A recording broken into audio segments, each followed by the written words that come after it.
muuqaalkeennan maanta waxaynu ku soo qaadan doonaa taleefannada ugu fiican sanadkan 2021 kuwaas oo aad iibsan lahayd haddaad u baahan tahay taleefan. diyaar ma tahay?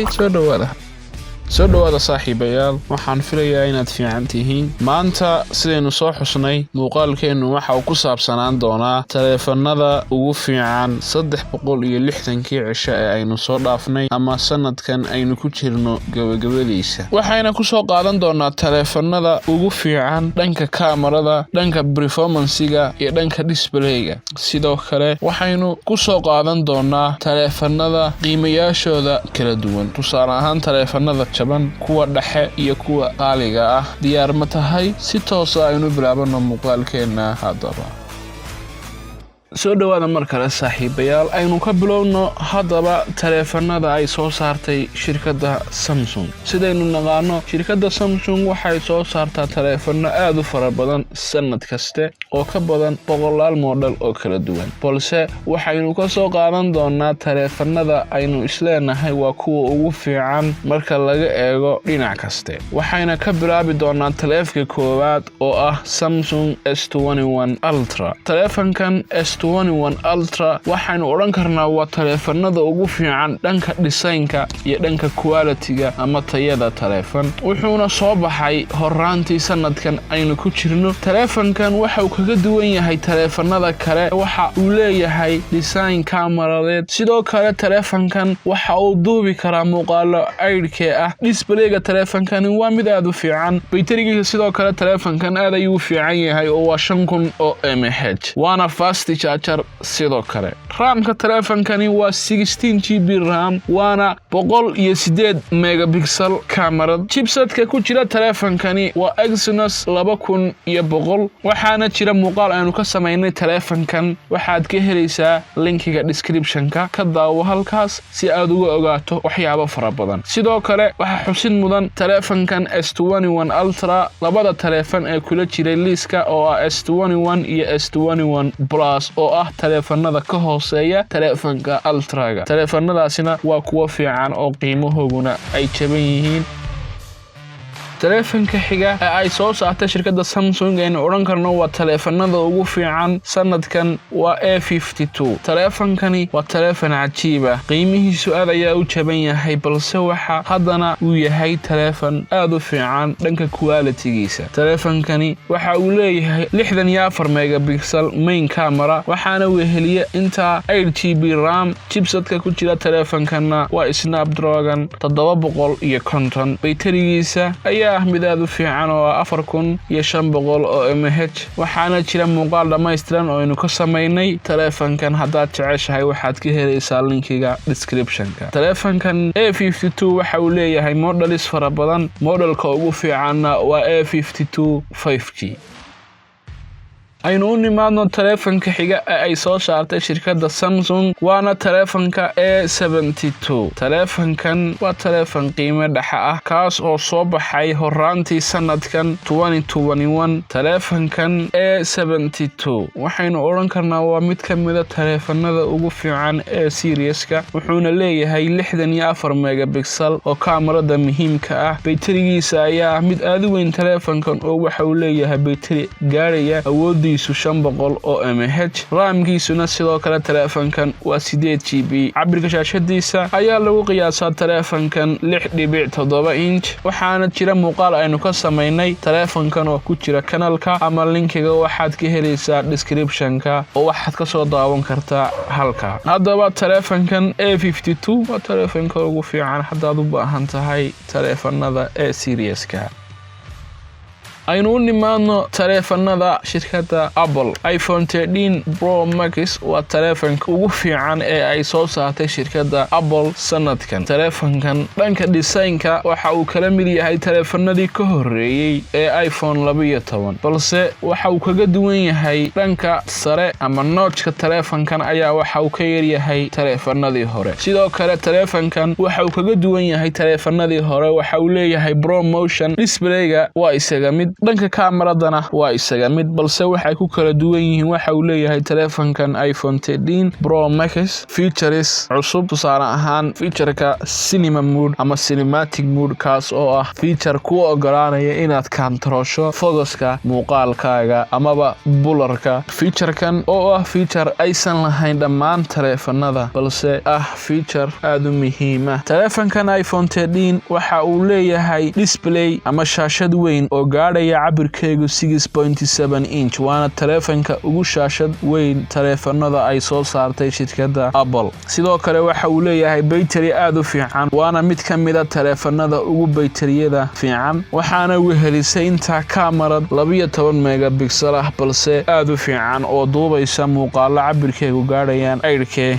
RAM-ka taleefankani waa 6GB RAM sidoo kale waxa ku jira chipsetka A15 Bionic waxaynu oran karnaa taleefankan iPhone 13 Pro Max waa taleefanka ugu fiican ee aad isticmaali lahayd hadaa tahay qof jecel taleefanada iPhone sidoo kale waxa xusid mudan taleefanada ay ku wada jireen liska ama serieska ay ahaayeen sida taleefanka iPhone 13 Pro iyo iPhone 13 Mini taleefanadaas waa taleefano ka yar balse quality-goodu uusan xumayn qiimahooguna waa taleefano ka jaban taleefanka weyn ee iPhone 13 Pro Max aynu nimaadno dhanka shirkadda Google sanadkan waxay soo saartay taleefanadeedii Pixel khaasatan taleefanka Pixel 6 Pro waxaynu oran karnaa waa taleefanka ugu fiican ee ay soo saartay shirkaddu sanadkan taleefankan ayaa waxa uu soo baxay bilihii dambe taleefankani dhanka design-kiisu waa taleefan ka duwan dhammaan taleefanadii ay soo saartay shirkadda Google waxaynu oran karnaa waa taleefanka ugu design-ka quruxda badan software-ka taleefanka ayaa ah mid aad u fiican oo waxa ku jira dhammaan featureska shirkadda Google ay leedahay wuxuuna leeyahay taleefankani kamarad aad u fiican oo leh features aad u fara badan sidoo kale taleefankani waxa uu ku yimaadaa chipsetka cusub ee shirkadda Google ee loo yaqaano Tensor kaas oo ah chipset u khaas ah taleefanada Pixel taleefankan spectigiisa hadaynu sheegno ama waxyaabo kaga duwan yahay taleefanada kale kamaradiisu waa 500 megapixel 12GB RAM ayaa u raaca waxaana ku jira software-ka ama operating system-ka Android 12 oo ah mid ka mid ah operating system-yada ugu quruxda badan uguna dambeeyay dhanka shirkadda Google ama Android sidoo kale shaashad gaadhaysa cabirkeedu 6.7 inch ayaa uu leeyahay taleefankan Pixel 6 qiimihiisa taleefankanna waa $899 sidoo kale taleefankan waxa xusid mudan waxa jira taleefan kale oo ay mataana ahaayeen oo ah Pixel 6 waana taleefan ka jama dhanka qiimaha taleefanka Pixel 6 Pro ahna taleefan fiican oo dhexdhexaad ah aynu nimaadno dhanka shirkadaha kale ee soo saara taleefanada hadaynu ka bilowno shirkadda Xiaomi shirkadani waxay soo saartaa taleefano aad u fara badan balse waxaynu ka xusi karnaa laba taleefan taleefanka koobaad waxa loo yaqaanaa Xiaomi 11T Pro waxa uu leeyahay taleefankani chipset Snapdragon 88 sidoo kale waxa uu leeyahay kaamera cabirkeedu ay gaadhayso 108 megapixel taleefankan ayaa waxa cabirka batterigiisa uu gaadhayaa 5000 mAh cabirka shaashada taleefankan waa 6.7 inch sidoo kalena waxa uu leeyahay 12GB oo RAM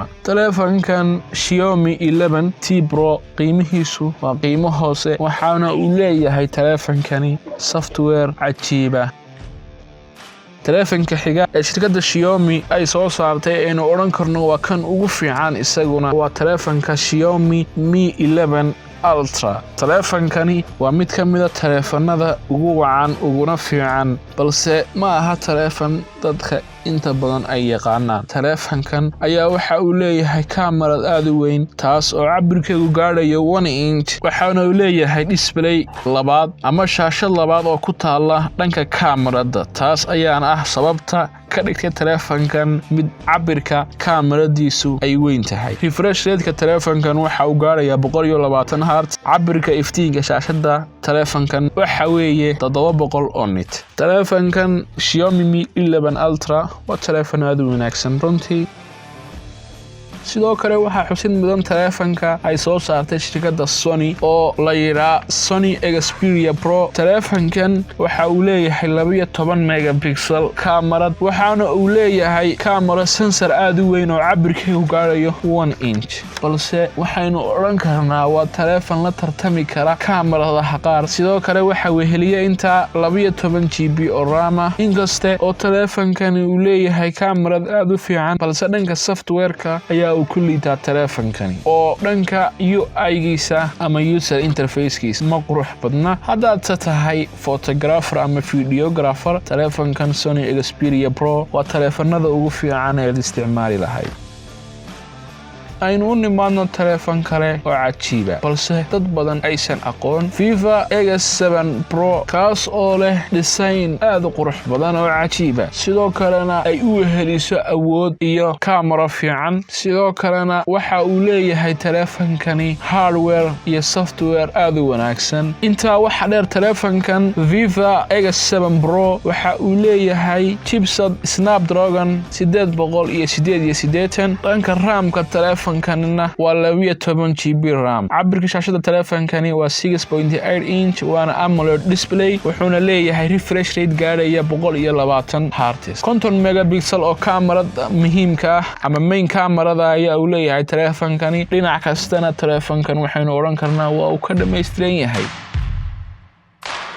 waa intaas taleefanada aynu u soo xulanay kuwa ugu fiican sanadkan. sidoo kale waxaa jira taleefano cagsiga kuwaas oo ah taleefanada ugu xun sanadkan. maxay yihiin? waa taleefan kaste oo sheeganaya inuu yahay 5G isaga oo aanu adduunka ka hirgelin 4G meelaha qaar. ereyga 5G waxa uu noqday erey ay adeegsadaan shirkadaha dhammaantood si ay taleefanadooda uga dhigaan kuwo qaali ah. haddaba haddaad aragto taleefan sheeganaya inuu yahay 5G, waxaad ogaataa inuu yahay keliya number ku qoran gadaasha dambe ee taleefankaaga, balse uusan waxba kaga duwanayn taleefanada kale ee la modelka ah. sidaa darteed iska jir taleefanadaas. sidoo kale waxaa jira taleefano dhanka designka ugu aansan qurux badnayn sanadkan. tusaale ahaan taleefanka waxaynu xusi karnaa shirkadda Huawei ay soo saartay ee Honor. sidoo kale taleefan ay soo saartay shirkadda samaysa chipsetiska dhammaan taleefanada ee loo yaqaano Snapdragon ayaa waxay soo saartay taleefan u khaasa Snapdragon-keega cusub ama chipset-keega cusub. taleefanadan Honor iyo Snapdragon